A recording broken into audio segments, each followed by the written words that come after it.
موعد مباراة منتخب مصر الأولى أمام زيمبابوي في كأس الأمم الأفريقية 2025. بس قبل أي حاجة، لو أنت مهتم بأخبار المنتخب المصري اعمل متابعة للصفحة دلوقتي عشان يوصل ليك كل جديد. اختتم منتخب مصر استعداداته لبطولة كأس الأمم الأفريقية فوز مهم على منتخب نيجيريا بنتيجة 2-1 في آخر مباراة ودية بانطلاق البطولة، وسجل هدفين الفراعنة محمود صابر ومصطفى محمد في بداية بروفة قوية منحت الجهاز الفني دفعة معنوية كبيرة قبل ضربة البداية. منتخب مصر الأول بيواصل تحت قيادة حسام حسن استعداداته في جدة لخوض منافسات بطولة كأس الأمم الأفريقية 2025 المقامة في المغرب خلال الفترة من 21 ديسمبر حتى 18 يناير، وسط تركيز شديد من الجهاز الفني واللاعبين من أجل بداية قوية في مشوار البطولة. وفي إطار التحضيرات الأخيرة طلع حسام حسن على تقرير فني شامل عن منتخب زيمبابوي تضمن تحليلا دقيقا لنقاط القوة والضعف وأبرز العناصر المؤثرة وطريقة بناء الهجمات والأسلوب الدفاعي. كما حرص المدير الفني على متابعة عدد من مباريات زيمبابوي عبر تسجيلات الفيديو للوقوف على التشكيل التكتيكي وطريقة التحرك داخل الملعب تمهيدا لوضع الخطة للمواجهة المرتقبة. وبيدخل منتخب مصر البطولة بطموح استعادة اللقب الغائب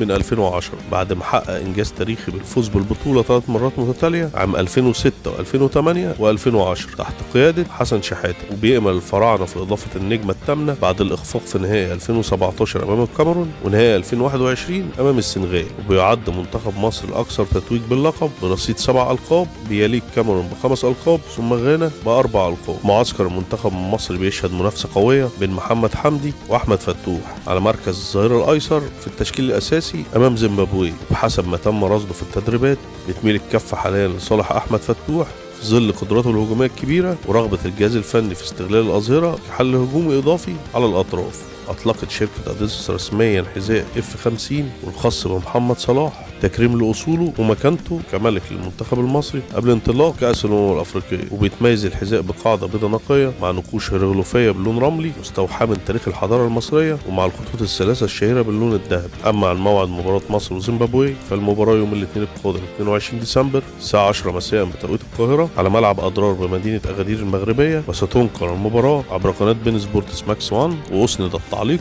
للمعلق الكبير علي محمد علي. كده وصلنا للنهاية. لو انت مهتم بأخبار المنتخب المصري اعمل متابعة للصفحة عشان يوصل ليك كل جديد. كان معكم حسن سعيد.